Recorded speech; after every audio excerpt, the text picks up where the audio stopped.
yes, ladies and gentlemen, welcome back to another edition of The Story Behind the Story. It is the winter solstice, December 21st, 2018, Friday night. Welcome to the show, ladies and gentlemen. Oh, heavens, this is our last broadcast, of course, before Christmas Day, Tuesday. And I want to just kind of think it's very strange because I want to just seg into this a little bit, and I'm going to definitely open up the lines. Anybody that wants to comment on this, especially in the ACHAN network, the Goldwater. Welcome once again to the show. We have my co-host who is refreshed and rejuvenated after a 6-month sabbatical, Alex Studer. Welcome back to The Story Behind the Story. Happy solstice, everybody. And, of course, we have Major Burdock coming to us live from the Philippines. It is now Saturday morning in the Philippine Islands. Welcome, Major. How are you doing tonight? Great, Drew. Thanks for having us on, as always. And everything's just beautiful here. Just beautiful. Well, fantastic. Your audio is a little bit muffled, but that's okay. It'll probably clear up. We got kind of a long distance we're traveling, of course. We have to keep that in mind. Ladies and gentlemen, as you've been watching the news, it's always this time of year. The federal government has to go through the machinations that it usually does in approving the budget bill. Okay, this is a convoluted process. It's absolutely insane how it works. You have every bit of pork barrel project impossible, it's possible pumped into this bill for special interests and political action committees, et cetera, et cetera. Absolutely incredibly dysfunctional. I got to tell you, the thing that's holding it up this year is a political tetherball or volleyball, soccer ball, whatever you want to call it. It's being kicked around. Donald Trump says, I need the billions of dollars, the $5 billion plus to build my wall, as if there's no other way that he can get it besides in this bill. It's clear the money's available to do this and to beef up ICE, but it's a political thing that Nancy Pelosi, the incoming majority leader now, I mean, it's just sickening how the pendulum goes from left to right, is using this for political currency. There's no doubt about it. The thing I wanted to get into is what's happening behind the scenes in the Trump administration's cabinet. Secretary of Defense Mattis has resigned over some primarily the issue of Syria, pulling the troops out of Syria, to the objections of the allies, the Turkish allies, and the military advisors to President Trump. He's ordered it anyway. Massive pull-out of troops in Afghanistan. Yay for that. Remember the Barack Hussein Sotero Obama promised to do the same thing and received the Nobel Peace Prize, for heaven's sakes, for just empty promises. And then when he became president, instead, it seemed to beef up the presence. Anyway, be that as it may, folks, we have Putin, Russian President Putin, coming out and hovering, is wrapping up what seems to be Cold War rhetoric all over again, the somber threat of nuclear war across the planet. Of course, he says it's the planet Earth. Well, we'll debate that topic another time. But all of this is coming together in a time during in the next 2 years to the next election where I think America is at a crossroads. I've said this before. It's getting more and more prominent and prevalent, especially this time of year because of the day. 21st day of December is in the pagan/Illuminati satanic ritual calendar called Yule. It's a high black Sabbath. It's the day, the darkest day, less sunshine anywhere in the summer and the winter solstice, first day of winter, et cetera, et cetera. I want to just throw it out there that really what's happening this year because Friday, this is heading into the Illuminati satanic Jewish holiday Sabbath, which is Saturday. Whenever December 21st, Yule, falls on a Friday, it's actually called the Feast of the Beast.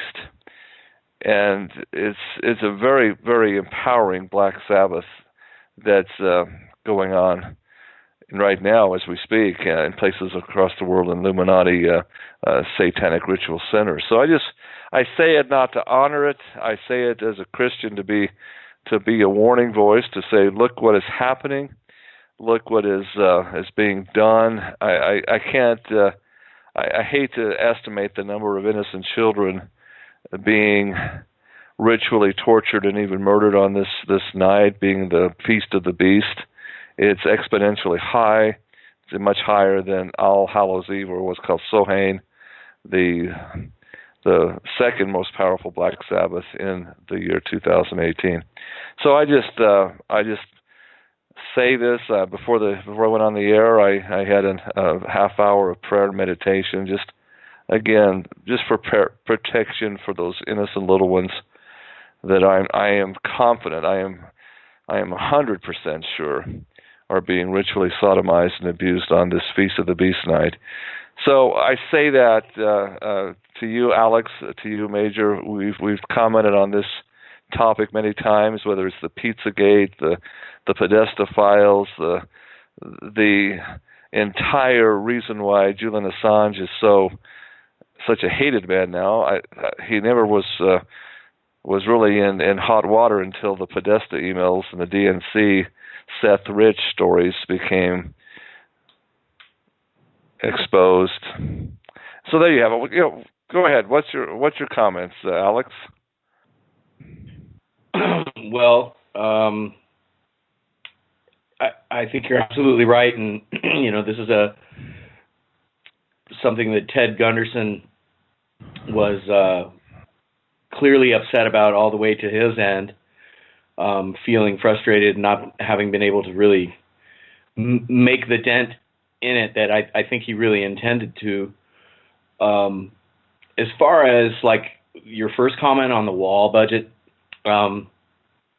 there's a couple different things I've been thinking, and one is, well, perhaps he's pulling troops back for two reasons. One, he might need them here for other purposes related to some other things we've talked about, but also he can pull money out of those budgets by not being in those wars, and there's his funding. And the other thought was, wouldn't he have already padded it into the military defense spending bill that he had passed and that was so like ridiculously high anyway? It seems to me like all of this bickering with Schumer and Pelosi in the front of the cameras is all really just smoke and mirrors, in my opinion. But who am I? Well, that's exactly what I was getting at. Yeah, I submit there's places where this could be done for defense purposes, and again, people seem to forget the fact that President Trump has renounced his salary. Remember that? People don't realize he's putting all these long hours in and doing all of this on $1 a year salary. I mean, that's quite an amazing fact that we kind of overlook sometimes. And as you know, I'm not a President Trump fan, but I think that's kind of interesting. He's not taking any money out of the budget himself, and he wants to build the wall. Major, what's your thoughts?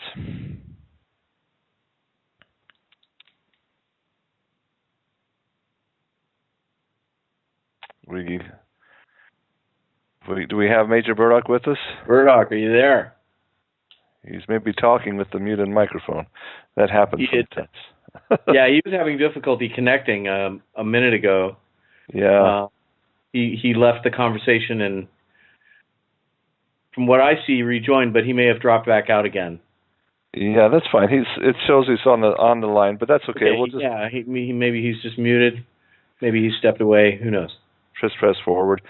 But I was discussing politics with our men's Bible study group, just last night, and it's kind of well, they get kind of animated when you start looking at this whole issue from it's not a really left wing, right wing thing. It's just you got to look at it from reality. Okay, there's reasons going back to the Treaty of Westphalia why borders and national security is important. Okay, and if you look at the reality of economic and socioeconomic decline, there's an elephant in the room, so to speak, that's defecating over everything. That I don't know why the national media is silent on this. You think 2020 or some 60 Minutes would come and just tackle this aspect of it? Because to me, I think it's very, very, very important to see that there's the influx of immigrants that are illegal. Now, again, let me reemphasize. I am not against immigration that's done legally through the regular channels. That's what America is all about. But what part of illegal don't people understand? These people are doing this, thumbing their nose at the laws, and are doing this illegally. In other words, it's a criminal activity. Now, here's the reality. There was a 2-year study done on a socioeconomic master's degree. Master students went on and talked to Border Patrol agents, went right on in Laredo, Texas, and down into the border towns and on there was by San Diego, Tijuana, and got a pretty good feel of what is driving these South American. A lot of them is not just Mexican. It comes from El Salvador, places in South and Central America to come up and to cross the border illegally.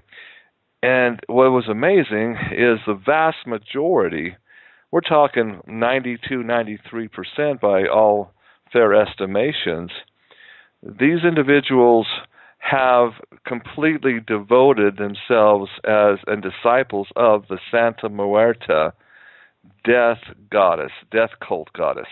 Now, in their cults, they have basically a nighttime candle burning session where they channel the energy and spirit of this skeletal demoness, Santa Muerte, and there's these prophetesses and sorcerers and sorceresses that channel and speak, in the voice of this.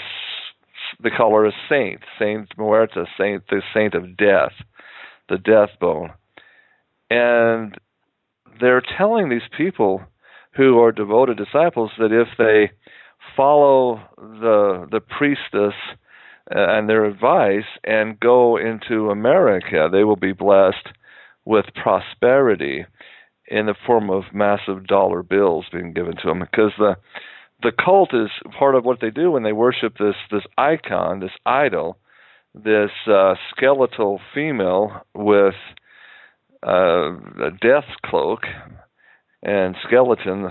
They're always putting dollar bills all over her, shaped in triangles. This is an amazing thing happening, and what's amazing to me is the boutique shops on both sides of the border in Mexico and in America, from Tijuana to Laredo all the way through, even into Miami. The manufacturing and sale of Santa Muerte idols and paraphernalia is skyrocketing. 45 years ago, according to a Washington Post article just this year, 5 years or 6 years ago, there was most boutiques were selling about $10,000 to $14,000 in Santa Muerte paraphernalia, but now they're averaging over $350,000 to upwards of $1 million in sales of this, and this master's student's thesis shows that this is by far and away the fastest growing, and they're calling it religion in the southern United States and Mexico. I mean, it's like 5-1 over any other religion. And I don't say it's a religion; it's a cult. It's a demonic. Yeah, and it's also invaded its way into professional sports, at least up in this part of the world.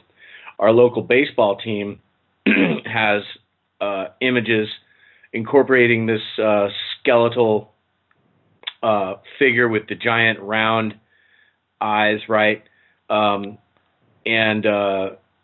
incorporating it with our local baseball team. And that's like a known image, and people have like ball caps and T-shirts and stickers and the whole 9 yards, and it's completely sanctioned by the ball team. We're talking about the Giants? Yeah. Oh, my heavens. What else surprising? What about, I mean, it's becoming more and more and more prevalent as... Yeah, and the you know, the Los Gigantes, right? It's very, very Latin themed. Wow, and this master's thesis, I posted this on the chat, not so much the chat line, but if Dominic can put it onto the chat board there on Revolution Radio, we can let that go out. But this master's thesis is pretty well done. This is a Dutch student, Jansen. She ties this in pretty well to the theme of these underclass, underprivileged class of people in Central and South America that are trying to gain some semblance of power in their lives, empowerment in their lives, and so they turn to this cultic icon. They're promised through their priestess, the cult priestesses, which are channeling these demonic entities, that not only will they be protected in their journeys across the border illegally, but will be given sanctuary and well-paying positions and jobs once they arrive in America. So this is why this is so powerful in America. People come in and where they're making 15, 20 times more than they made in Mexico, and they're being paid in American greenbacks, doing, menial service jobs, it's all across the ecostructure cities. And so they're thinking, well, see, I owe all this to Santa Muerta. I owe all this to this saint, and thus it just keeps deepening, and this keeps spreading and keeps growing. They say, well, it works because I'm profitable now. I'm making money. Wow. We can't discount the fact, true, that a lot of the drug dealers are heavily into that, and of course they control the border. I don't know if you remember, this was back in the late 90s. They had this was in Matamoros, and what happened was that this guy from, I think it was El Paso,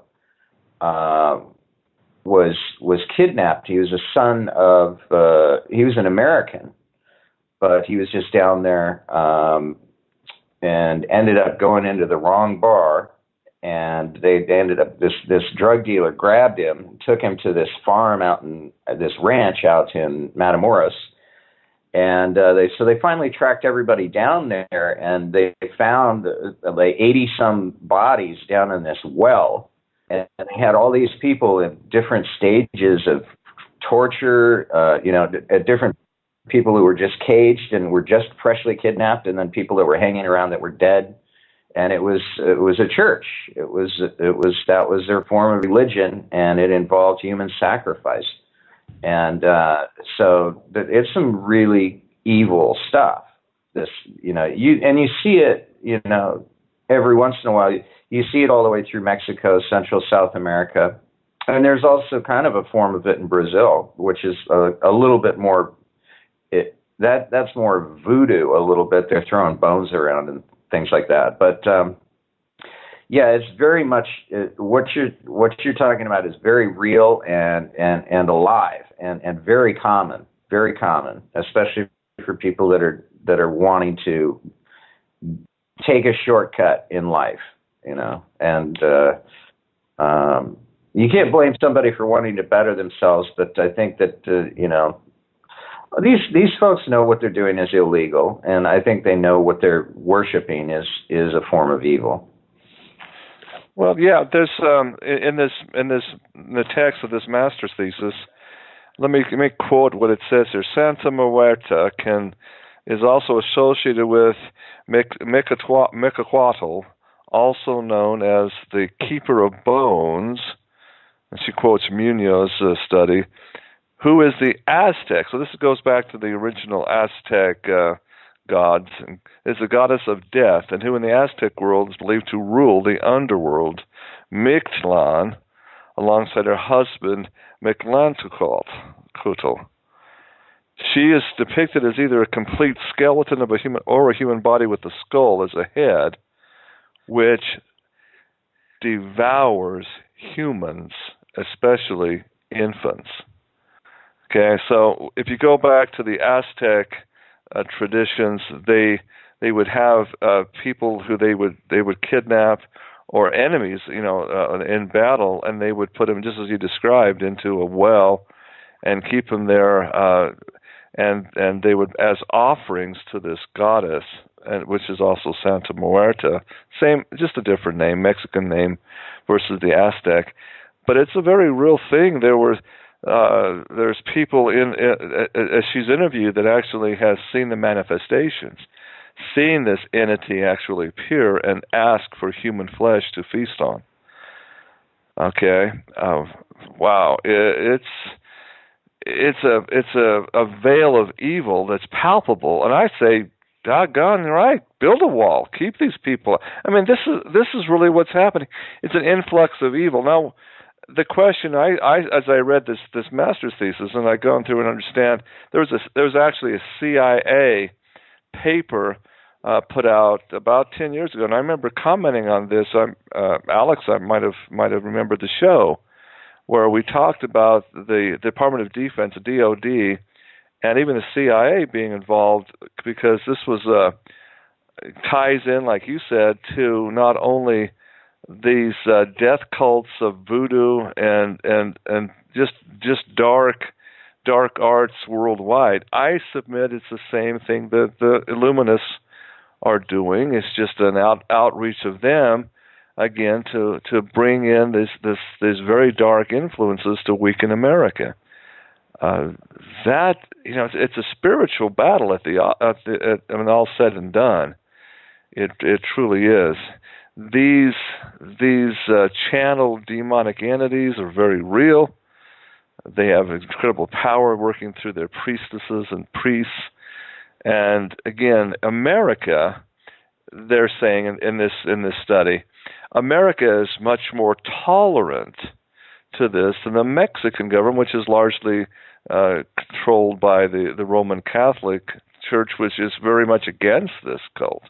I'll give that to the Catholics. They say this is very dark and very evil, and actually they've sent out exorcists. There's a whole YouTube channel of a Roman Catholic exorcist team that came out to one of the Santa Marita heart spots and uncovered all of these bodies and massive deaths, and were there to exorcise the demonic entities from the well, from the dark well that went in. It's kind of an amazing story. So the Mexican government is more religious in nature, so they're trying to stamp out these cults much more so than the American, which have freedom of religion. You can sure as hell be a practicing Satanist if you want in America.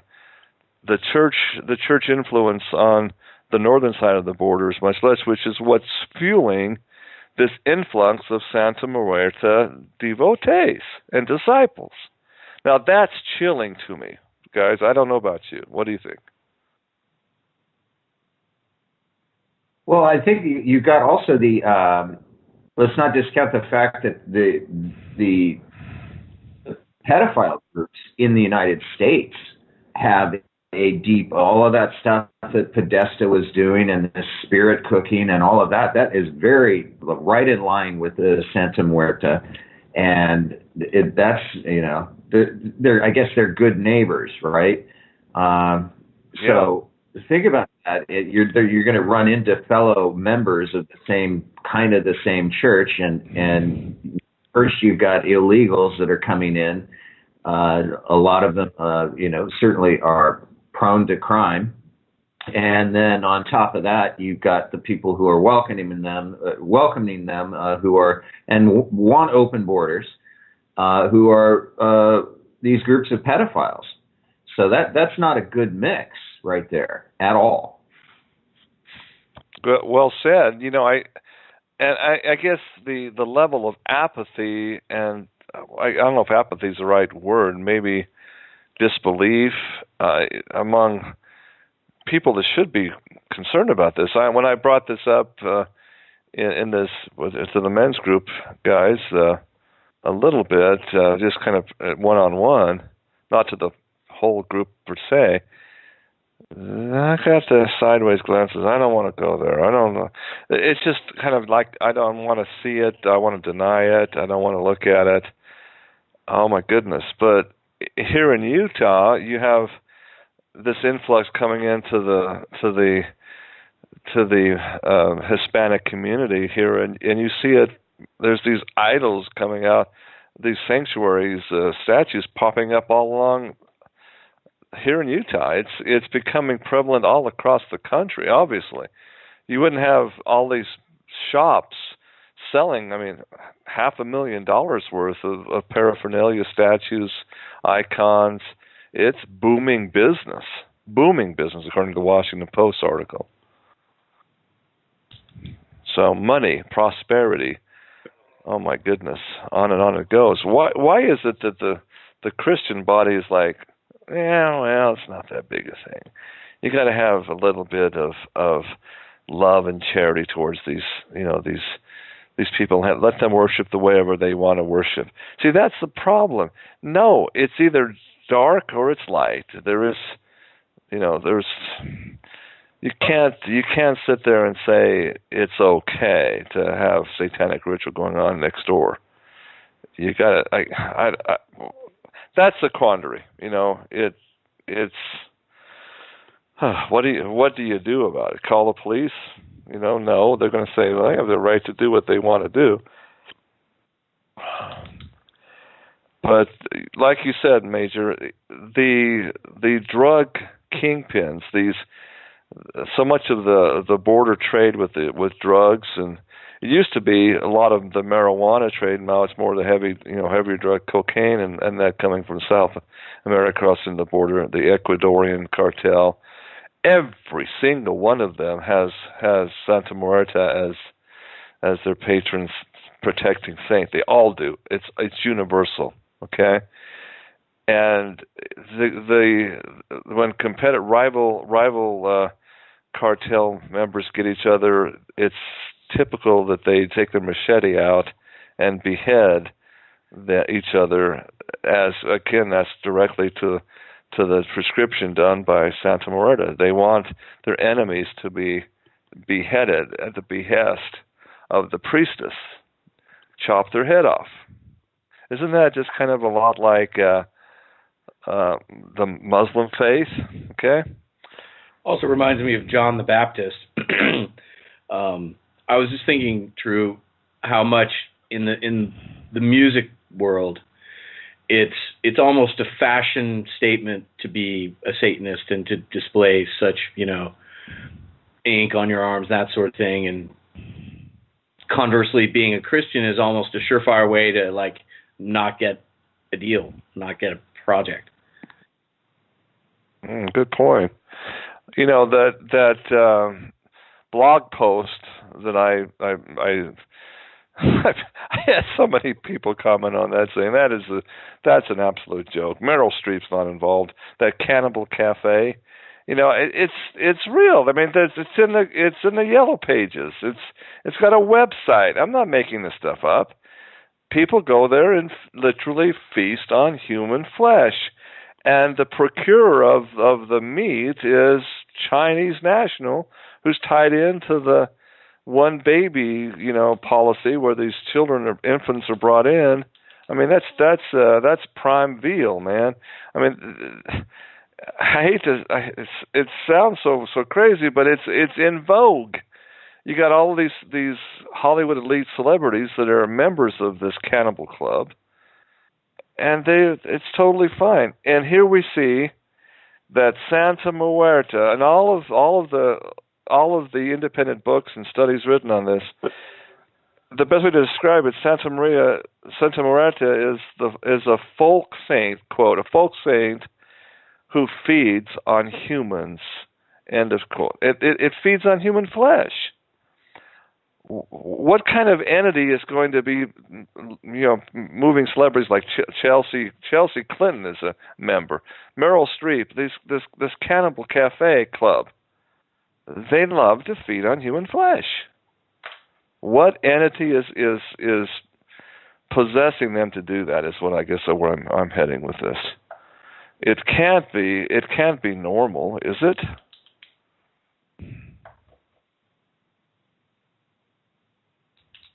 Not in my circles.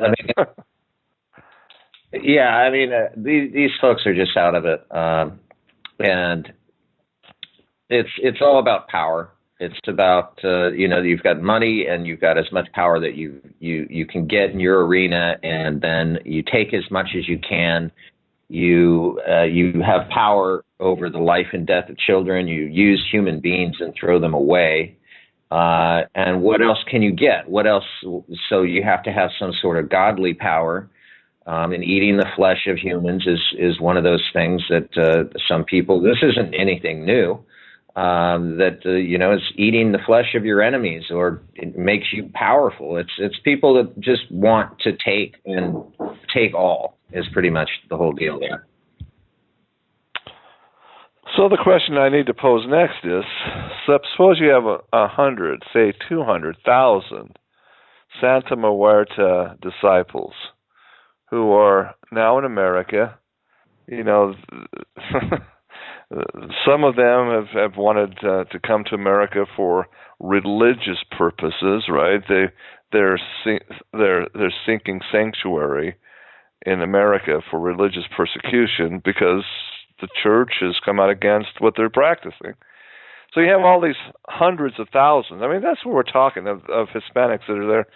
Suppose this Santa Muerta channels into a sorcerer or a priestess that America needs to be cleansed. Talk about what if they were able to get their hands on some automatic weapons, some guns? Would there be a war? Do you think that's where it's heading now? I kind of wonder, because all of this death of this little girl and that well, again, you see, I saw a picture. You mentioned La Raza yet? Go ahead, mention it. Well, I was just waiting for the tie-in, but yeah, certainly there's a very overt agenda to invade, colonize, take their land back, and really put some hurt on the white person. And these people are organized. They've been coached into houses up here where they all live together, and they all have pamphlets distributed to them on some very, very deep, dark agendas as far as like putting the hurt on us, the Americans. I'm just going to leave it at that. Well, here that's what I'm segging into. You're absolutely right. There is this agenda that can be fueled for the sole reason, and this is why these rituals where they beheading an enemy in a ritual to please the saint, to please this entity. They want to please this entity because they think that the more they please her, the more they'll be blessed with monetary wealth, and so forth and so on. So you have this twisted religiosity that says, well, I'll do whatever the priestess or the leader that channels her spirit, right, this entity, tells us to do. And this happened just a couple of weeks ago here in Salt Lake. A black man, get this, a black man comes in and he doesn't know there's a Hispanic shop here in Salt Lake that the owner of the shop is a legal American citizen, not illegal. He's been here for many years. Has a shop. His son works. They're hardworking people that are a good part of the community. People brought their vehicles to them. They are honest. They do very good job of tune-ups and that type of thing. So this black guy comes in and just takes a tire iron and beats the kid almost to death. He's still in a coma. And now, and the father comes out to try and stop him, and he screams, "I hate all Mexicans! Get the hell back to Mexico!" And he's thinking about prosecuting this guy for hate crime. But in the Salt Lake Tribune article about this, what was chilling is he had been to a religious meeting where a lady got up and was speaking in a different voice and told him he was to go out and to attack and kill Mexicans. Now, what's happening, when I say that, is because the Hispanic community is like, they're turning to Santa Muerta to go out and to exact vengeance. It's a powder keg in the Salt Lake Hispanic community right now, and as a Hispanic police officer that I know, and he said it could very easily erupt into basically a racial war. And he says what's funny is it's not just in Salt Lake. It's like a powder keg happening all over, and it's not white men right now that they're being targeted. It's undertrodden black men now thinking the Mexicans are taking away their money food out of their mouth type of thing.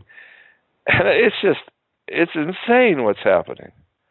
How does this fellow, this black man with really no criminal history, get so worked up into a religious furor that he goes and takes a tire iron to an innocent 18-year-old Hispanic teenager working for his father? That's craziness. See? Sounds like some possession to me. Yeah, and it's so. What do we do? I mean, that's part of the battle. I'm amazed, frankly, like I said before, that there's not more national scrutiny on this problem. Who are they going to offend? The Catholic priests or the Mormon bishops or just who? I mean, come on. And if you look at the facilitators of so much of this across the borders, you see a lot of Mormon churches in the San Diego and Arizona and Texas areas giving sanctuaries to these folks. And yet they come in and are given sanctuary in Mormon churches while they erect their Santa Muerta deities inside the Mormon churches. And I've seen pictures of this. One fellow down in San Diego posted this on Instagram and said, "Here's what we came into our Sunday school classes. Here's these little death's head. What does this mean?" He had no clue it was Santa Muerta. All he knew was that the immigrants were being housed there in the Mormon stake centers and wards for sanctuary. We got a whole city of it over here welcoming them by the truck, boat, and plane load. They can't get enough of their sanctuariness over here. Wow. So I don't know. Can you say no Santa Muerta paraphernalia coming in, or is that being religious discrimination, At what point, I guess what I'm asking, do we say we can't have this going on in America? What it's hypocritical to say it because it already is going on in the highest areas of America, isn't it? It's like join the club. Hunt them down and eat them.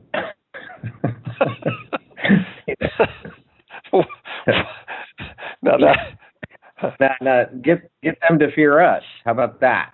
Hey, let's get some fried green tomato scripts going then. Barbecue. No, that's evil. Oh, I don't even want to. That isn't even funny. If you look at it, you have to have something that they're going to fear, and that's the thing. I mean, there's no fear involved in doing this. This is a place where it's supposed to be. You know, the U.S. is now a place where this is almost welcome.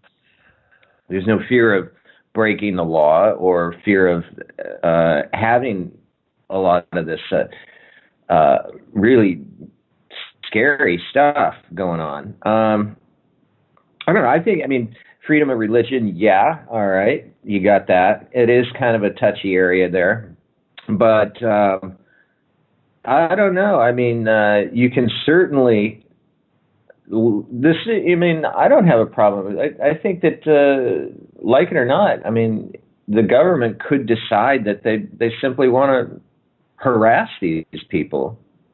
And maybe they need a little harassing. You know, I mean, some of these people may file taxes. I mean, at least the organizers of these things. Or, you know, they may have, I don't know, you can target these people for different crimes. That's one possibility. Yeah. So if you go meaning to the term eating out Mexican, Burdock, I don't think I'm ever going to be able to eat Mexican food again. Oh my goodness!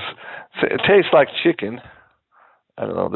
There's white meat and dark meat, I guess. But I can't believe I even said that. That's terrible.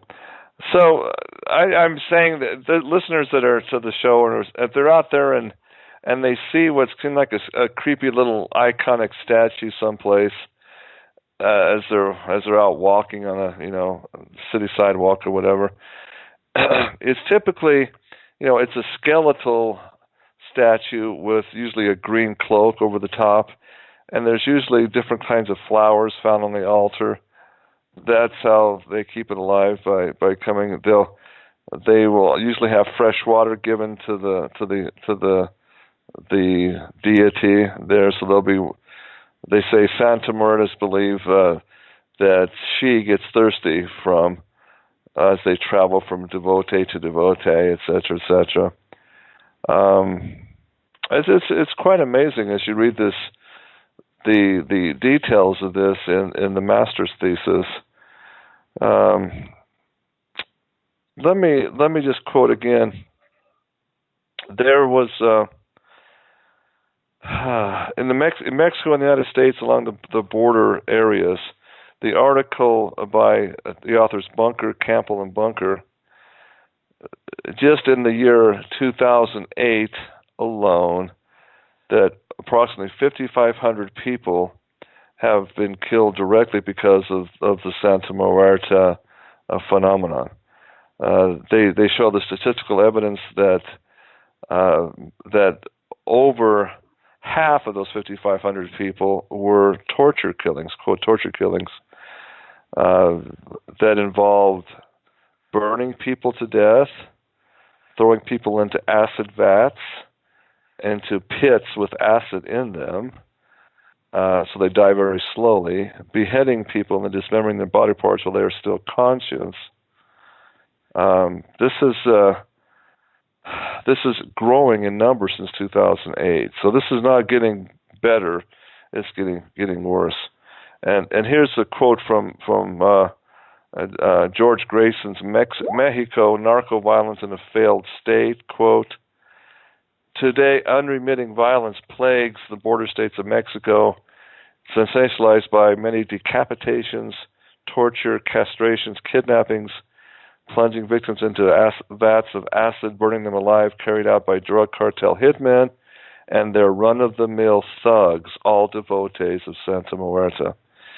These heinous acts are driven by money, revenge, ransom, extortion, access to drugs, turf battles, propaganda, and the cartel's determination to spark fear in their rivals, the police, the military, and the general populace. Wow. Now, not only is the media not talking about Santa Muerta, but this is what else is odd in this master's thesis. She's leaning on. She's actually quoting other scientists or behavioral scientists saying, "Why is this not in the U.S. media at all about these killings, these ritual murders? Because they're happening on both sides of the border.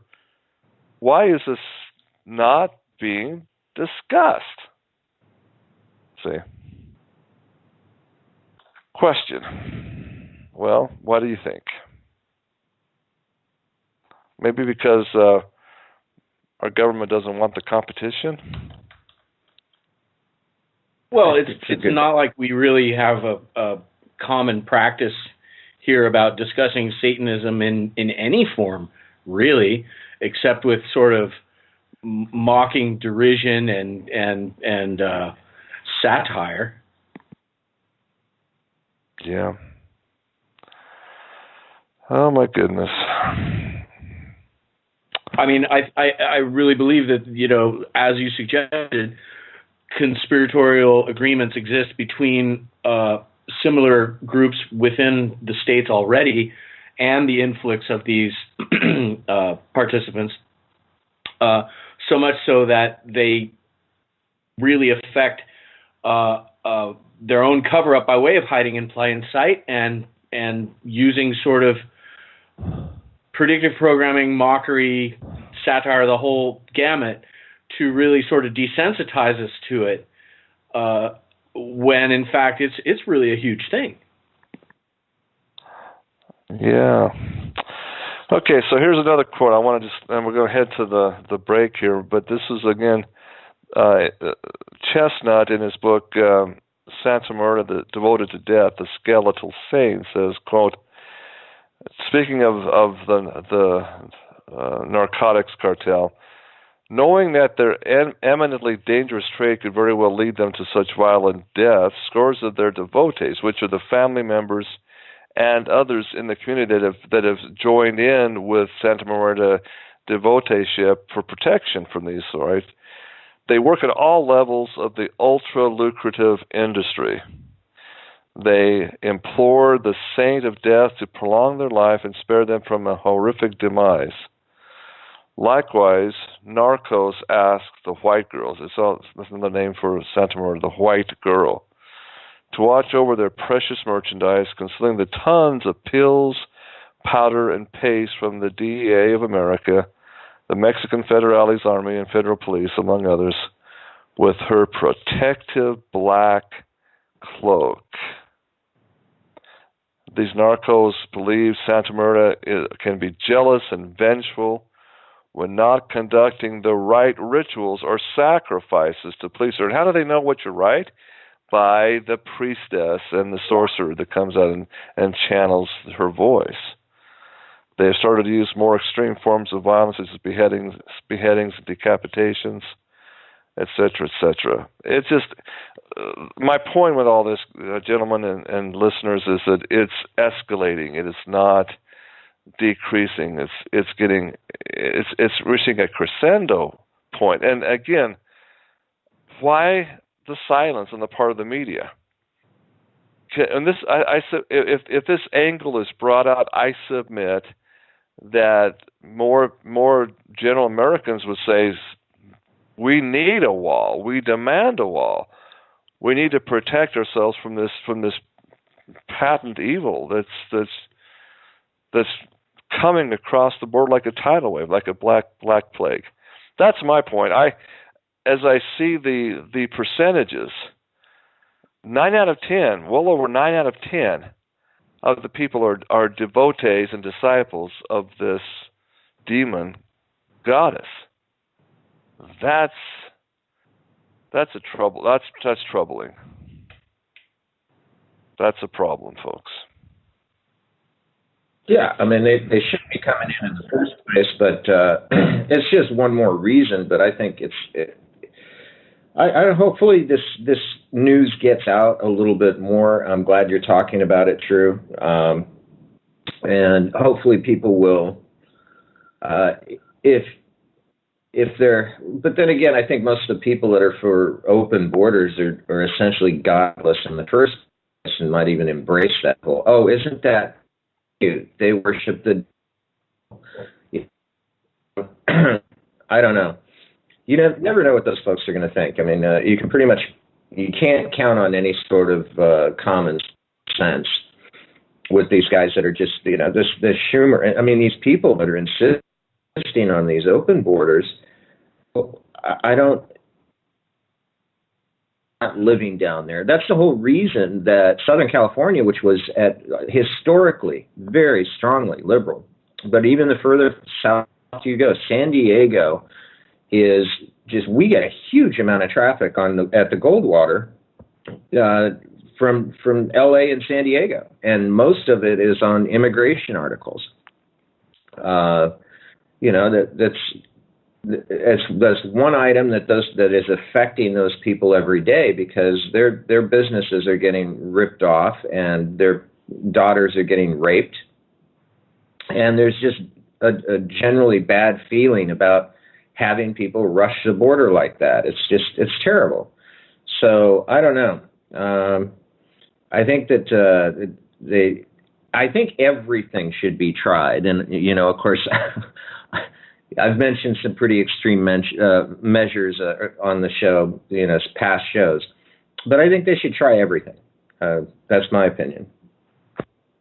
Well, yeah, I agree. You look at again, why the violence? Again, it goes back to the whole thing: what is illegal versus legal immigration? By all means, go through the legal channels, get the documentation done. Get your, obey the law, and if you've practiced Santa Muerte, well, I guess that's your choice, but hopefully you can come and understand that's not the correct way.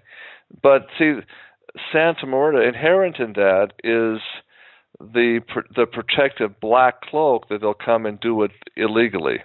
They'll have her do the protection for them, and it's an extension, as this master's thesis shows, is an extension of the power of the drug cartel and the massive amounts of money that are there to keep. I mean, it's like an empire that's growing. Amazing stuff, folks. We'll be right back with more. We'll go into the origins of Mormonism on December 21st. You're going to find this interesting in the second hour. Don't go away. This is the story behind the story. I'm your host, Dr. H. Watt.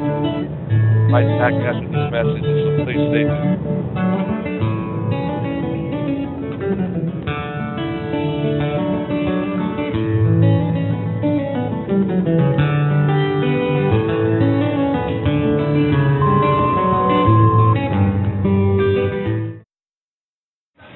Oh, yes, ladies and gentlemen, welcome back to the second hour of tonight's story behind the story. Just a gentle reminder, Revolution Radio, where we originate, is totally dependent upon listeners' donations. There is no corporate sponsorship, so please, if you enjoy this program and any other program, please dig a little bit, especially this Christmas season, and give a donation into either to get access to the archives or just as a gift to the station. It'd be greatly appreciated.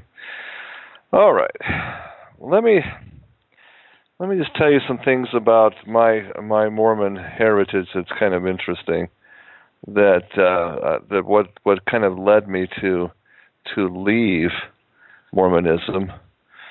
First of all, you have to go back. We discussed this a little bit in prior shows, but I want to just say, first of all, that on December 21st, the Black Sabbath night of Yule, was also something that's many Mormons don't understand. It's the birth date of Joseph Smith Jr., the founder of Mormonism.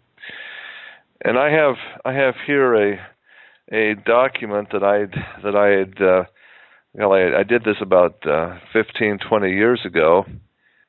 The research I did into Joseph Smith's, the source of what I believe are Joseph Smith's visions, the first vision where he said he saw the Father and the Son, and again the subsequent translation of the golden plates.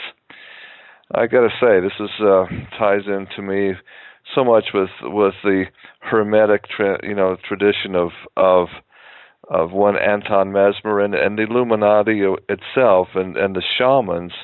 They use the psychedelics to basically receive interdimensional spirit visits and visions. Okay, it goes back also to Christmas itself. My goodness, there's a bunch of early 20th century Christmas greeting cards that were kind of worldwide, not only in America but also in the United Kingdom and into Germany and what have you. Do we have this Santa Claus figure walking and distributing, of all things, fly agarics, aka Amanita muscaria mushrooms to the good people.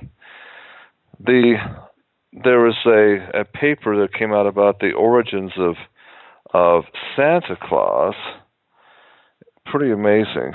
We show that Santa Claus came from the red and white Santa suit was depictive of the Amanita muscaria colors itself. It's red and white. The traditions of hanging stockings over the fireplace is based upon what happened that this saint would come around with the fly agaric and actually enter into the homes in winter vis-a-vis a chimney, and would fill the stockings with the Amanita muscaria hallucinogenic mushroom. There's a ethnobotanist by my last name, Jonathan Ott. His papers, I pull out of his work. Amazing what he put together, and because he basically had a paper that Santa's bag of toys is exactly, goes back into the Odin magic pack of this Scandinavian god Odin that would come to the Siberian hut, or what's called yurt. The hut is equipped with a smoke hole at the top. The shaman would enter the yurt through the smoke hole with a sack of mushrooms in his hand, and to place in stockings over the fireplace so they can be dried out for the celebratory use of the next day. And this would always happen in celebration 3 days after the dark day of the year, Yule, or the 21st of December, aka the winter solstice. Kind of interesting ethnobiology coming in, and this Jonathan Ott actually did studies on the different phases of the Amanita muscaria mushroom that was pretty doggone amazing, and the phases of it. There's the first stage of the mushroom as it comes up out of the snow in the early spring. The pictures of it, as you see in the text in the magazines articles about this, it looks for all the world like an erect penis coming up out of this. It's very much has a head look like coming out of it as it comes the cap of the mushroom. But according to Jonathan Ott's research, this is the most highly hallucinogenic form of the Amanita muscaria, this phallic stage, and the shamans of antiquity would use this to induce visions of the spirit world. Well, I submit to you, Joseph Smith at age 14 was in the employ of a shaman named Luman Walters, who was paying Joseph to go around in the birch forests, the birch groves of upstate New York, and gather these shoots coming out of the snow early in the spring of the year 1820. And Joseph was probably paid, per weight of the good ones, because this was so important to the enlightened ones. Luman Walters, as I did my research into this gentleman, where he came back to America, he was actually expelled from Austria, from the European continent, for being charged with first of all, he was a student of Anton Mesmer, the mesmerization.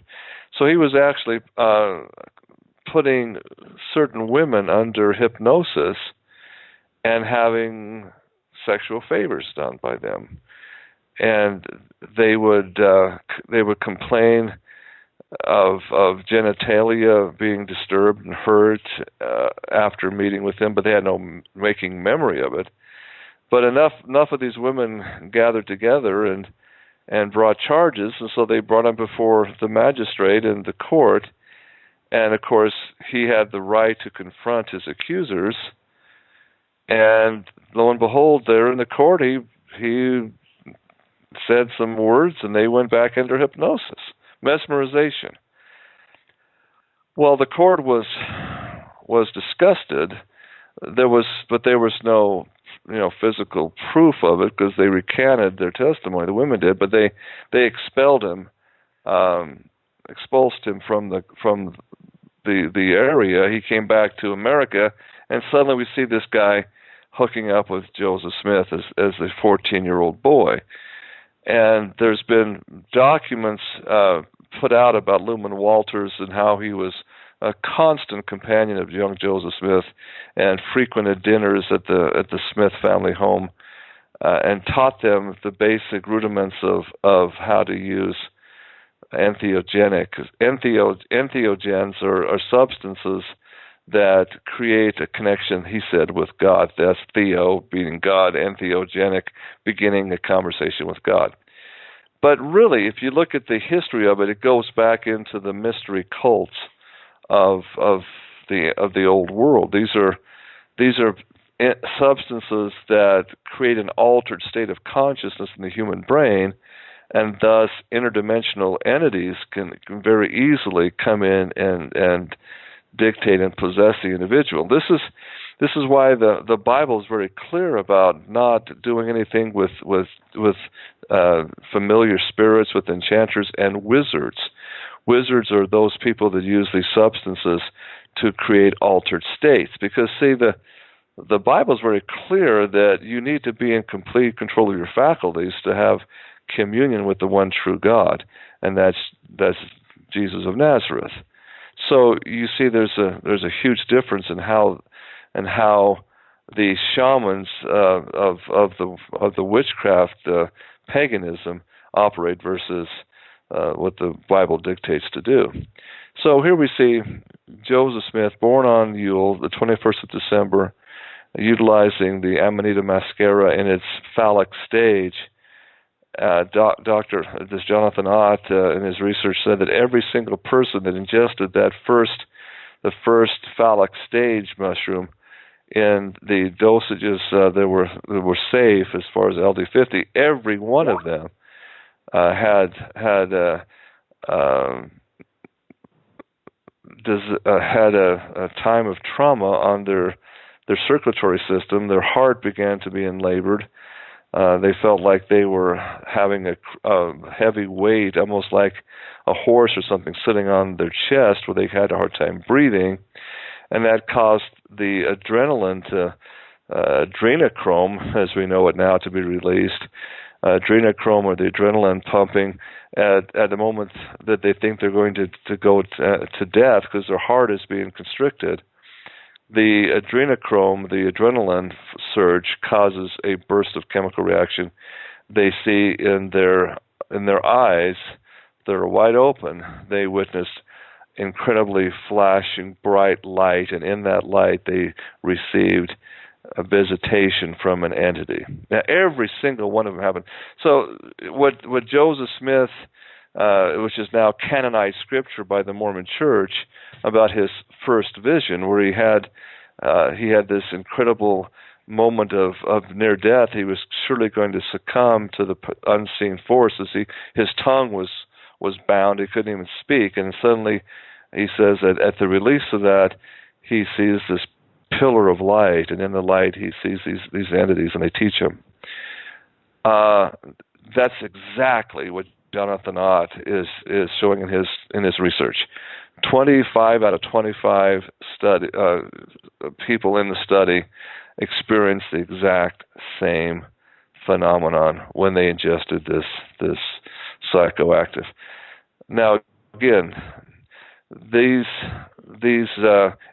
25 individuals had 25 different messages from the spirit world, which are interdimensional messages of deceit and deception. They were never uniformly truth and accurate. So there you go. That's the origins, the occult origins of Joseph Smith. And you see that here in this article on the Amanita Muscaria, on the 21st of September, which is the autumn solstice in upstate New York, that's usually when the first frost is prevalent. The Amanita Muscarias that have been growing in the birch trees, symbiotic with the birch trees, now have turned from their red with white spots like Santa Claus suits into shimmering golden colored, and they've become very thin in their top stage. And guess what that's called? I have it right here in my book that I put together. There's pictures of it. It's actually called the golden plate stage. Yes, the golden plate stage of the Amanita Muscaria mushroom. Are you kidding me? Yeah, that's what it's called right there. And they're shimmering and look like golden plates. And where the white specks were there before, they take the form of what looks like ancient hieroglyphic writings. Again, the same fellow, Jonathan Ott, tested this stage of the mushroom, and lo and behold, not all of the people now, he had about 20 or so other volunteers, about half of them, not all of them, but 50% or so, came out and said in their altered state, they were looking at, in their mind's eye, they could see ancient writing come to play, and they actually asked for pen and paper to start translating the text as they saw it. So Joseph Smith had golden plate stage Amanita Muscaria in a gunny sack, buried in the woods. He would go out and during the days of his translation would ingest portions of it, and indeed in his altered state see things to write out, and he wrote out and dictated. This is again going into the spirit writing, spirit channelings of this. This is the origins of the Book of Mormon, ladies and gentlemen. Now, not all of the Book of Mormon is channeled this way. A third of the Book of Mormon is word for word transcribed from the King James Bible version. It's word for word with the King James translation. Absolutely word for word. So a third of it is King James Bible. Another third of it is from the writings of Solomon Spaulding, and the other third is Joseph Smith's Amanita Muscaria golden plate stage. I'm convinced of that, ladies and gentlemen. We're using a Urim and Thummim. Well, you don't have Urim and Thummim. You just have spectacles that allow you to see the mystical Amanita Muscaria golden plate stage entheogenic substances to write it out. So did Joseph Smith receive his visions from a supernatural source? Was the Book of Mormon brought forth by supernatural means? Yes. The problem is, it's the Book of Mormon itself, so this is from familiar spirits. as one speaking out of the dust. That's in the Book of Mormon itself. It admits it's from a demonic source, and that's it, folks. I mean, that's December 21st in Mormonism. That's what started this whole thing going. Mormons today just honored Joseph Smith almost to an equal status as Jesus Christ. Joseph Smith believed that and taught that Jesus was just an elder brother, not really deity, that he was unsuccessful in keeping God's church on the earth, but Joseph Smith had to restore it all. And that's, in a summation, the history of Mormonism, I submit, the true history of Mormonism. And so I say that in conjunction with the first hour, the Santa Muerta death cult, the Quetzalcoatl sun god of the Aztecs, the goddess, the Quetzalcoatl, that has these well of souls, these tortured beings, that go back into the ancient Aztec temples in Central and South America. There you have it, folks. This evil is just repackaged today, and I find it so interesting that the LDS Mormon Church is somehow connected to these Santa Muerta cults. They wouldn't be offering sanctuary for these illegals if it wasn't tied into it. That's my testimony to you tonight. It's real on this Feast of the Beast night, this December 21st, where it falls on a Friday night. It's a very, very sacred day and night for the Illuminati priests worldwide. There's no doubt about it. I just wonder how many Santa Muerta sacrifices are going on the borders right now, because in their culture, it's the date in which the dark forces are empowered and served as never before. We have to be awake and alert as Christians. I submit, Alex and Major. I just again, I put this out there in the hopes that it might help somebody. I'm sure a lot of people will say, "Oh, this is just completely nebulous hypothesis. It's meaningless. He's putting this out of thin air." No, folks. I've done intensive research on this because I was at one time a fifth-generation Mormon. I was deeply, deeply involved in it. It was my life, and I had to find the truth, and I did the research, and take it for what it is, take it or leave it. But that's my witness tonight. And again, it definitely ties into the problems we're facing in this country. We're founded as a Christian nation with the Bible as its backbone, but we've forgotten about it. We've gotten away from those basic principles, haven't we? Your comments, Alex? Well, I'm pretty sure, isn't tomorrow also a full moon? Yeah, there you go. The Feast of the Beast. Yeah, I feel strongly that now, much more so than in recent years, things are, as you said, most likely going on, and probably not too far from where I am here. It's kind of a creepy feeling. Yeah, so I'm not advocating any type of violence whatsoever. I'm just saying that you, as a listener, as an individual, need to realize that there is this pernicious evil, and that this evil this scourge is really true and happening, which I can tell you, I promise you it is. How do you combat it? Well, the way to combat it is to understand that there is the good as well, and good is always tied to what is true. You've got to stand for truth in all things. I've written papers on this over the years extensively.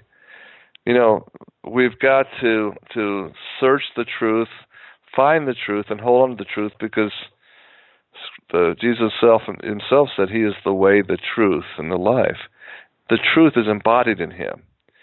So if you've got that as your refuge, and you become acquainted with the true God, a creator of the universe, you know what? He's the victor over this darkness. They cannot stand the truth of this.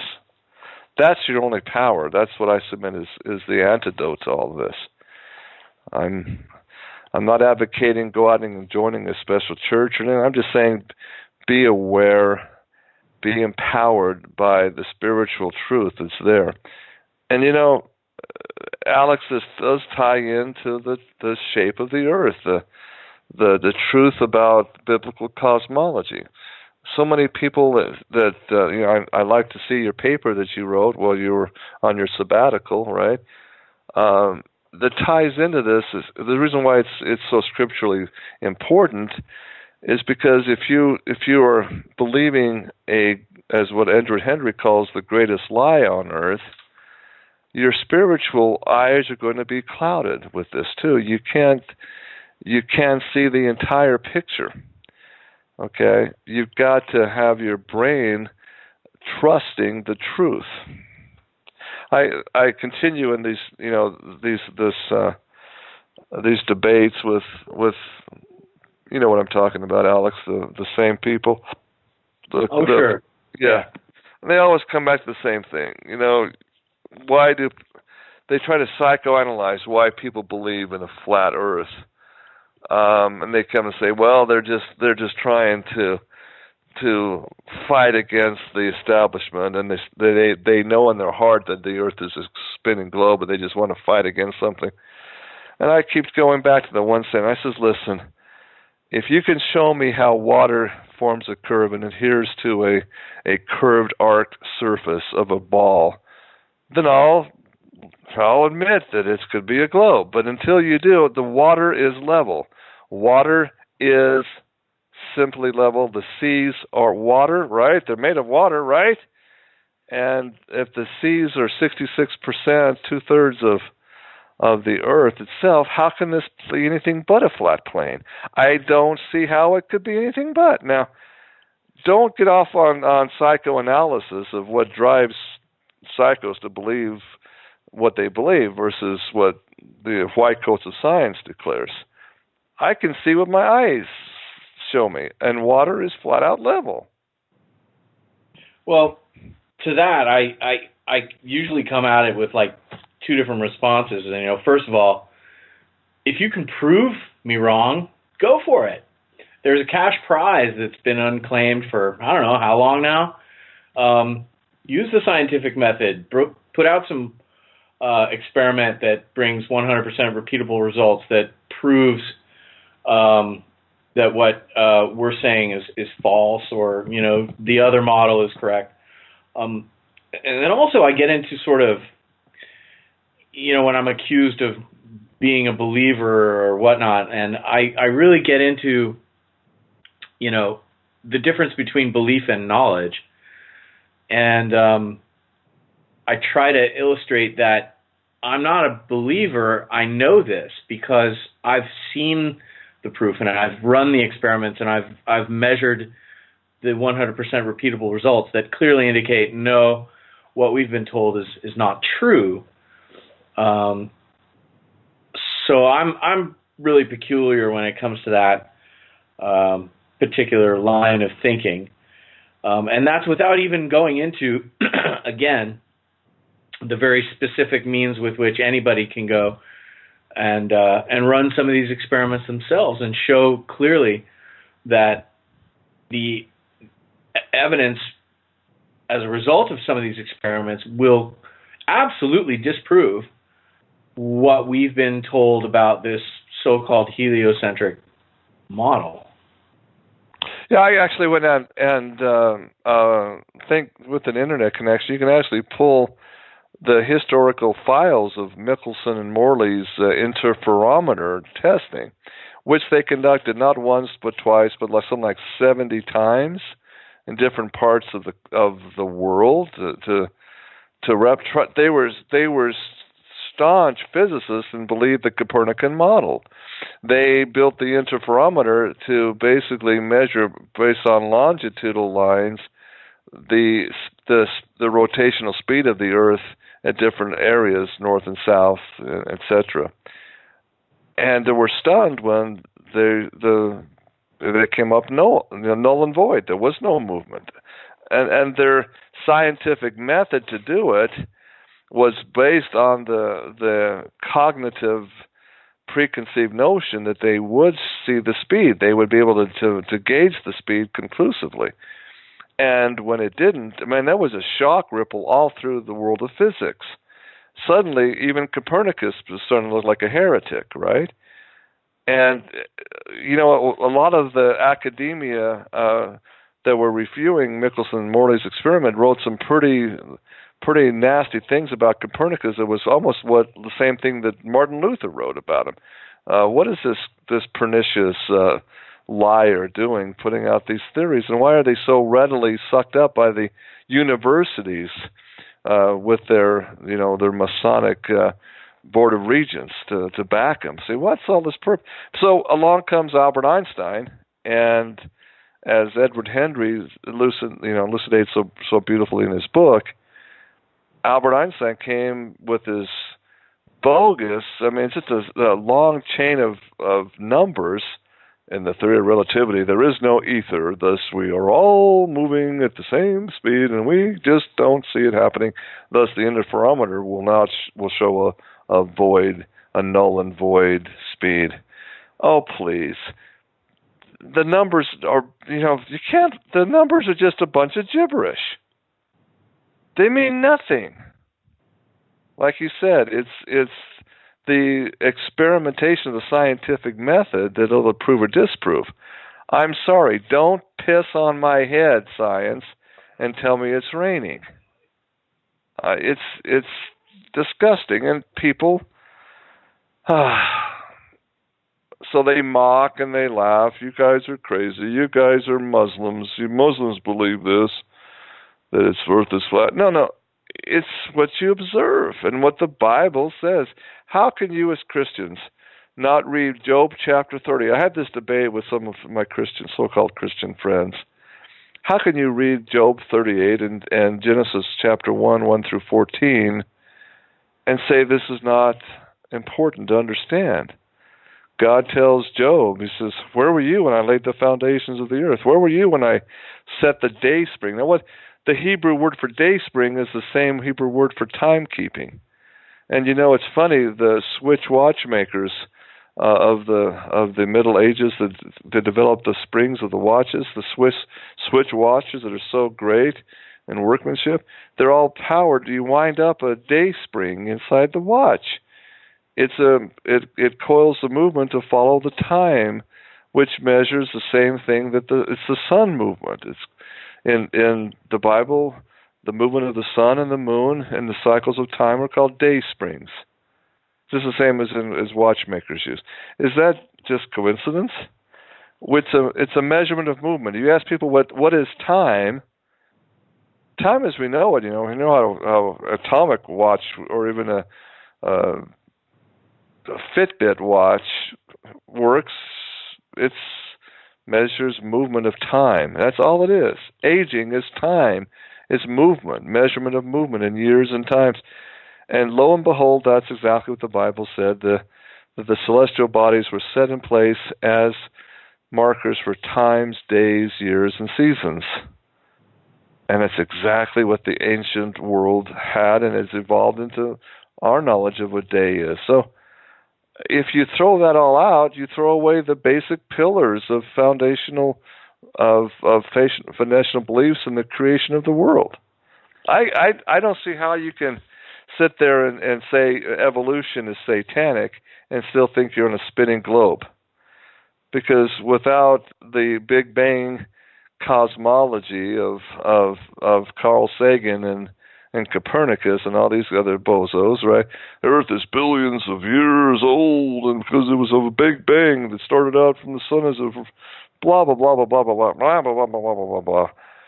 You have to have those billions of years for evolutionary theory of Darwin to even have any water, you see. So they'll say, well, I don't believe in evolution, but the Earth is a globe and spinning. No, you the Bible is pretty doggone clear on how the earth was formed and the shape of the earth. I mean, it's just because if Joshua chapter 10, where the earth is solid and immoving, and the sun, God allowed the sun to stop. He had to stop the moon too, stop time. He didn't say the earth stopped spinning. It's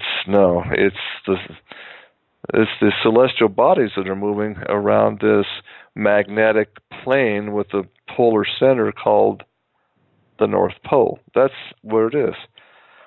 And Alex, as you discuss heaven and hell concepts with Christians, they'll talk about heaven and paradise as being an interdimensional mystical place, but why do they not ignore that heaven is above the firmament dome? I mean, it's pretty much clear what the Bible says heaven is, and hell is below the earth plane in a subterranean cavern system.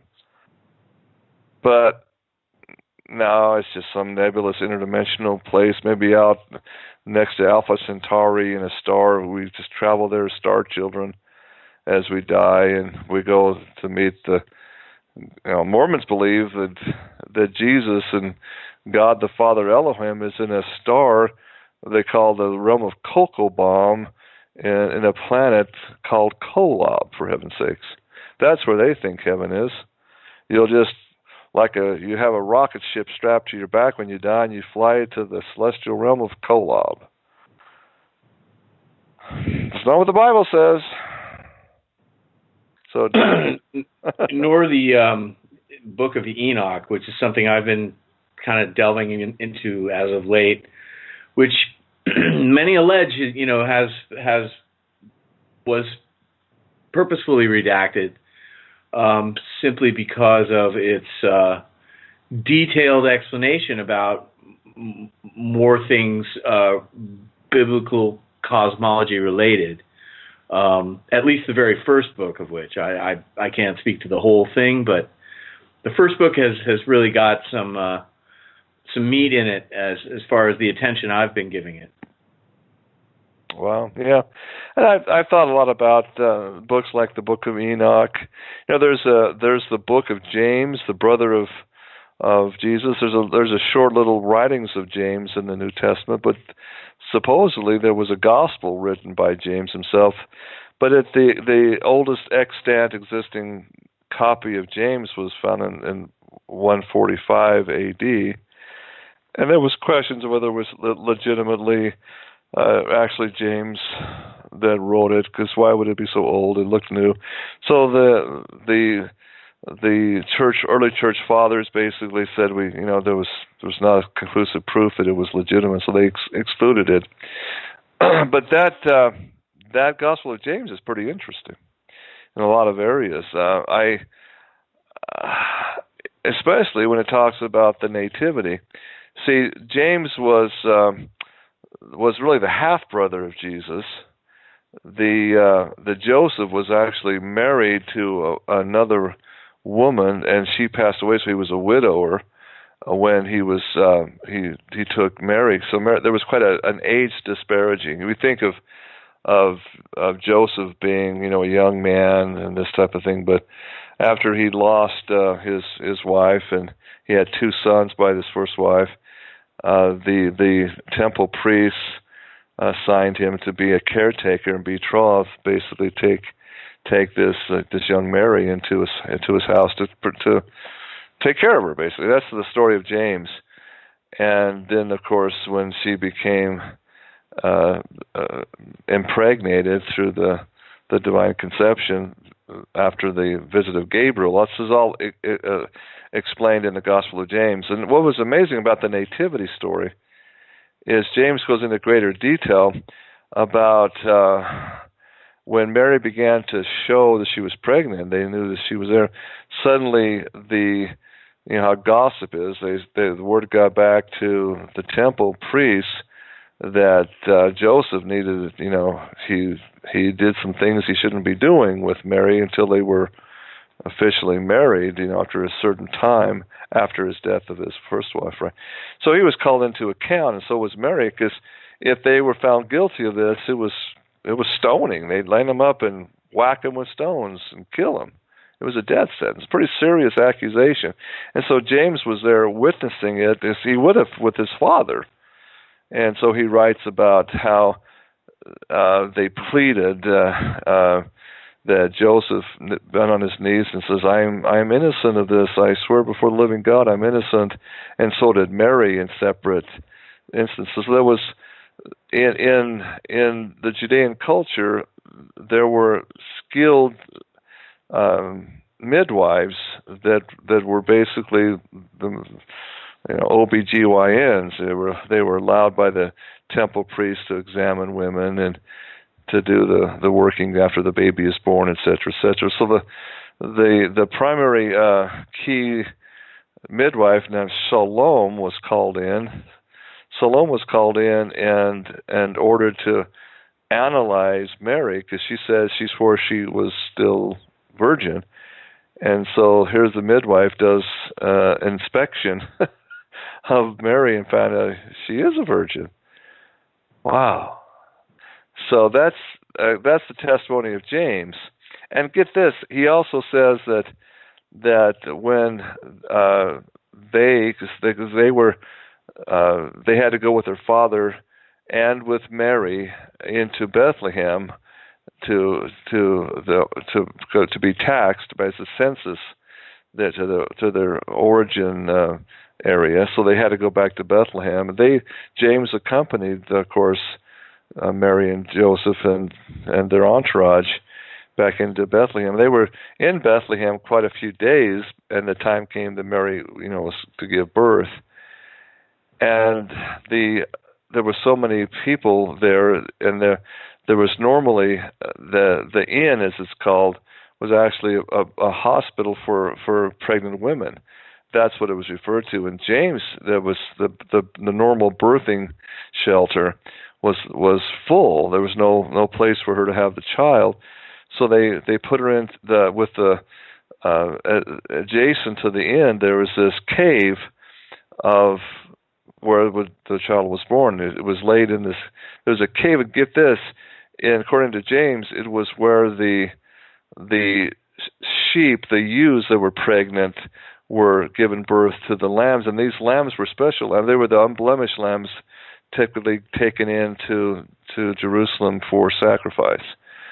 So here's Jesus coming in the same place where the ewes give birth to the sacrificial lamb. Pretty amazing part of that whole James testimony.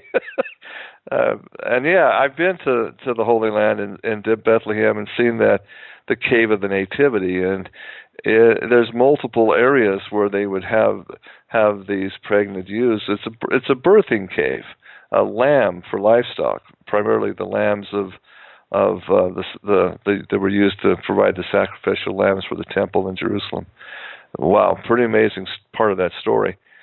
So after Joseph was so concerned that he went with James, his son, to find a midwife. Went into the area. They notified, and Salome, who was the same midwife that had examined Mary earlier, was notified. She came in with another midwife to assist, and it was not a normal birth. This child did not come out of the birth canal. It's really pretty amazing story in this Gospel of James. There was just a huge, a bright light appeared over the womb, and then the child was there and suckling on Mary's breast. And Salome looked at, and Mary's hymen was still intact. So it's literally a virgin birth. She was still virgin after birth too. Pretty amazing story behind the story of that. So it's apocryphal. It's not part of the Bible. Who knows why? But I think it's still a kind of an interesting story about the divine birth.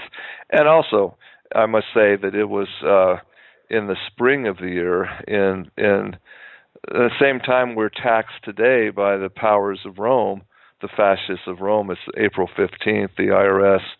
It's around the same time of April 15th when the taxes were there. So they were there in the spring, which would be about the Passover time. So this whole thing about the dead of winter, Christmas, it's kind of more pagan, okay?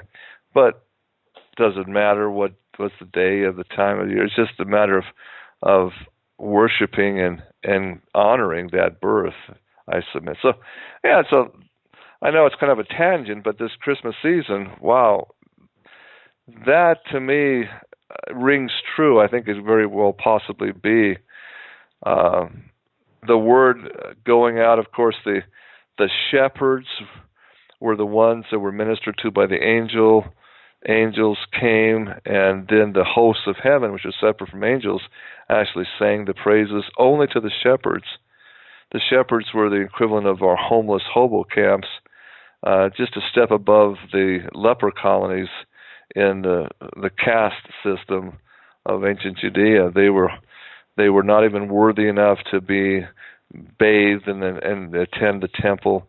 So the religious leaders, the religious folks, the pompous scribes and Pharisees, guess what? They slept through that whole event, and the miracles witnessed by the lowest of the low, the shepherds, who came and saw the baby Jesus, and the midwife Salome witnessed that this was virgin all the way.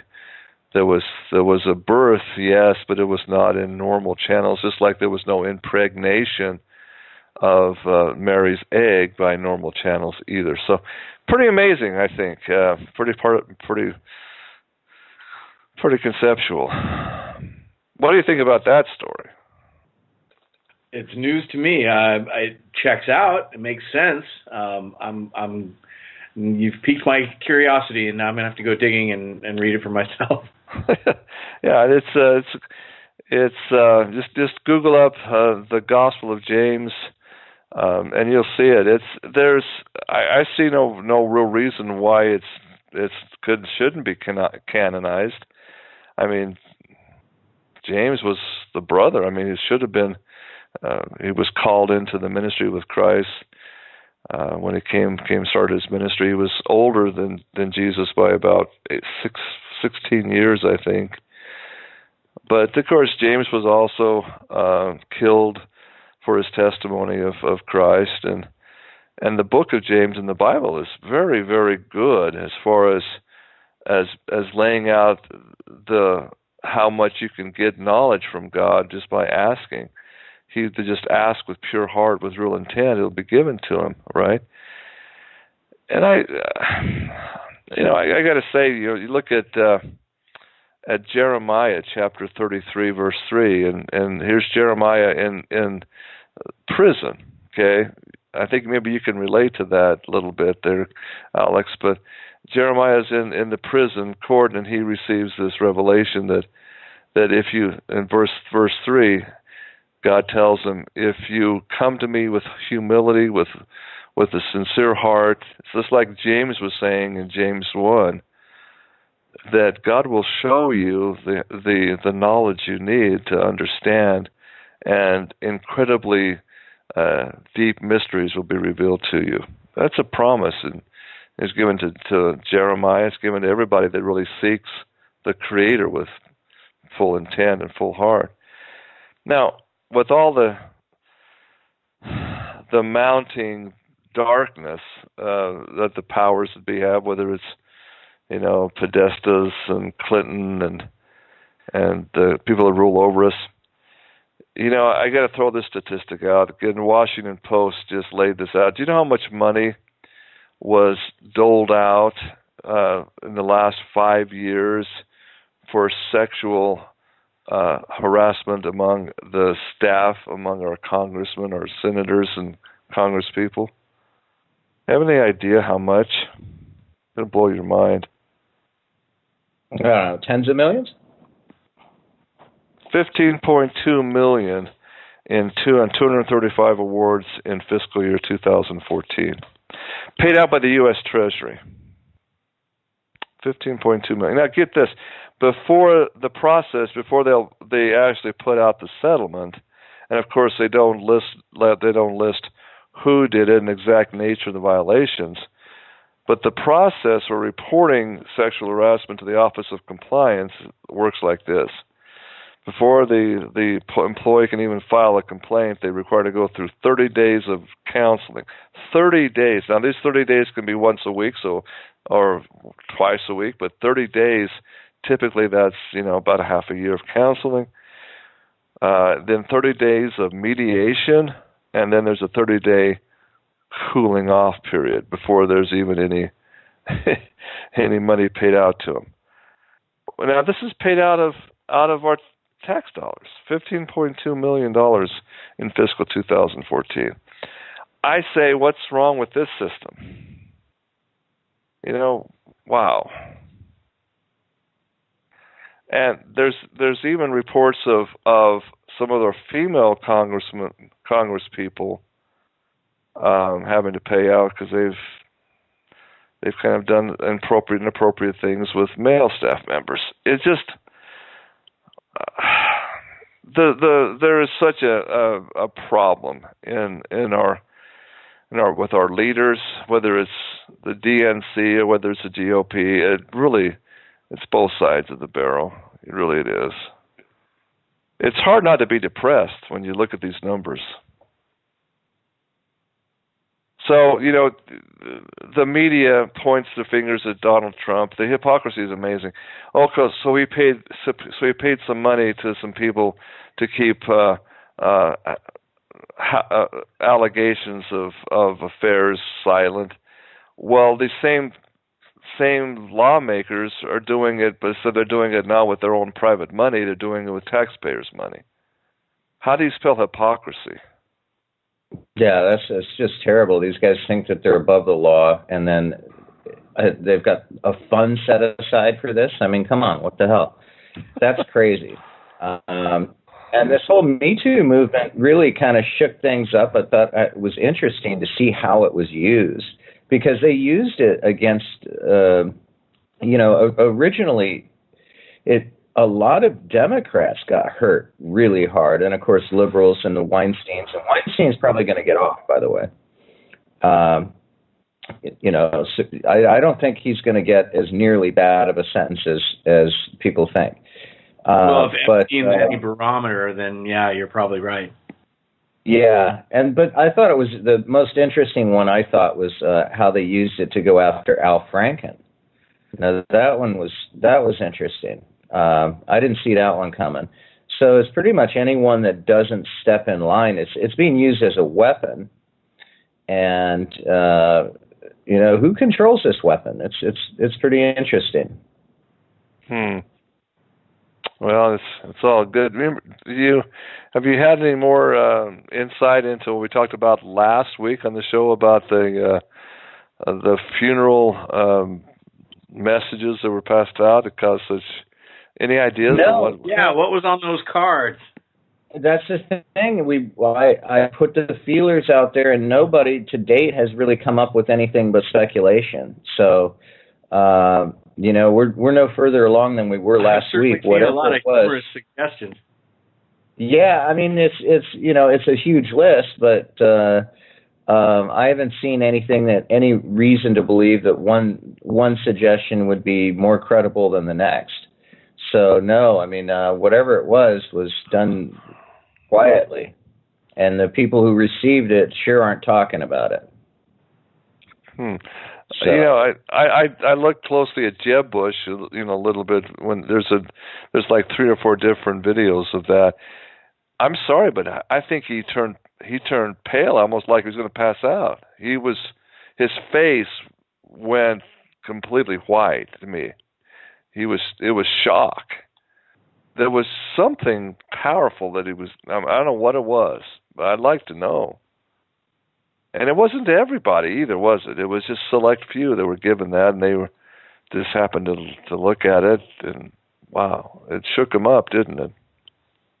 Yeah, you had, I mean, Hillary and then Biden, and then there's also a question: was it the same message? You know, you don't even know if it was the same. They appear to be the same envelopes, the same, and placed in the same place in the program, and they're all the same color and dimension envelopes, and then certainly each one had a very, very short, something that somebody could read in less than 3 seconds on it. But beyond that, no, it's still a mystery, Cheer. We're still at it over here. Well, the funeral was a presidential function, right? So it was Trump and his team that would give out the programs and that, right? So it would have to be something tied into the Donald. I just wonder what it was. Yeah, technically that function is ultimately in control of the president. The other you've got a mix of everything else, but that would be where they would be in control of the programs, the printing, the everything. It's all government employees directly having to do with Trump, and there's probably a division of protocol through the military. I guess you would go through this the Signal Corps would be involved. I think I don't know. There's some protocol divisions that would be involved in that, but all of that would be coordinated directly out of the White House by someone. Someone would be in charge of that who works in the White House. So it'd be easy enough to figure out who that was and have them slip those envelopes in there without anyone else. I mean, that would be a direct way to get those messages to those people without anyone else knowing. So easy enough for the president. And that's where you would do it. You would do it while he was lying in state. Well, Dominic wrote that they were almost like being served with some kind of legal documents, but again, it wasn't so much a serving, it was just a simple little envelope with something short and sweet in it. You know, it was like, but it caused Jeb to I thought he was going to pass out. He just dropped his hand, and just the look on his face was, oh my God, pretty clear. Maybe we'll find out sooner or later. But hey, we're rapidly closing up the show tonight. I just wanted to wrap it up by saying, remember Christmas. What the Christmas means? Mas is Latin for mass, as in death by torture. Christmas is like the mas as a prefix is massacre, a lot of massive death. So Christmas is the date of his death by torture. I submit it's just reversed, and Satanism likes to reverse things, don't they? So I submit that his death on the cross was right around the winter solstice, and his birth was more towards the Easter time. And it's just what it's worth. Christmas, no, Chris is alive, so a Merry Chris live to you guys listening, to Alex. May you bless you, and we'll see you next week, guys. Anything else? Thanks again for being. God bless. You bet. Take care. Have a very, very merry holiday season. Be safe. We will talk next week. Good night.